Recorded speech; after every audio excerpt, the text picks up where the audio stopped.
John chapter 6 opens with Jesus crossing the Sea of Galilee.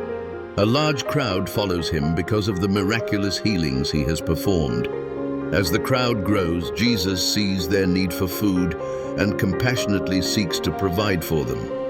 He turns to Philip and asks, "Where shall we buy bread for these people to eat?" Philip, overwhelmed by the size of the crowd, remarks that even a large sum of money would not be enough to feed everyone. Andrew brings forward a boy who has 5 barley loaves and 2 small fish, but he questions how such a small amount could be sufficient. Jesus instructs the crowd, numbering about 5,000 men, not including women and children, to sit down. After giving thanks, he distributes the food, miraculously multiplying it so that everyone has enough to eat, with 12 baskets of leftovers collected. The crowd, amazed, concludes that Jesus is the promised prophet. They attempt to make him king by force, but Jesus withdraws to the mountains to pray alone. That evening, Jesus' disciples board a boat to cross the Sea of Galilee to Capernaum. As they row, a strong wind arises, and the waters become rough. In the midst of the storm, they see Jesus walking on the water toward them. Frightened, they hear him say, "It is I, do not be afraid." Once he enters the boat, the storm ceases, and they immediately reach their destination. The next day, the crowd realizes Jesus is no longer on their side of the lake and searches for him, eventually finding him in Capernaum. They ask how he got there, and Jesus redirects their focus, rebuking them for seeking him only because they were fed. He urges them to seek the food that endures to eternal life, rather than physical bread.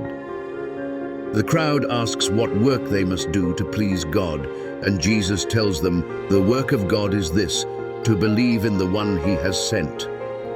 They request a sign, referencing the manna their ancestors received in the wilderness. Jesus responds that the manna came from God, not Moses, and declares that he himself is the bread of life. He promises that those who come to him will never hunger or thirst spiritually. As Jesus elaborates, he proclaims that his flesh is true food and his blood is true drink, and that eternal life comes from consuming him symbolically, through belief and spiritual communion. This teaching confounds and offends many, as they struggle to grasp its deeper spiritual meaning. Many of his followers find his teaching hard to accept and begin to desert him. Jesus, knowing their hearts, asks the 12, "You do not want to leave too, do you?" Peter responds with faith, saying, "Lord, to whom shall we go? You have the words of eternal life. We have come to believe and to know that you are the Holy One of God." Jesus acknowledges their faith, but reveals that one of them, a reference to Judas Iscariot, will betray him. This foreshadows the events leading to his crucifixion.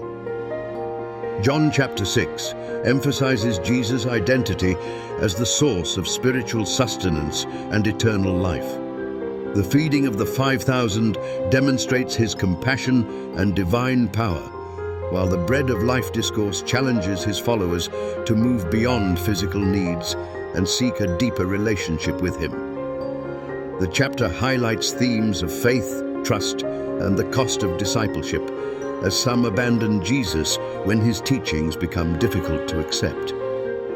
Peter's declaration of loyalty serves as a powerful example of unwavering faith, even when others falter. Thank you so much for watching. And if you like this content, please like and comment so we can continue to share the gospel of Jesus Christ.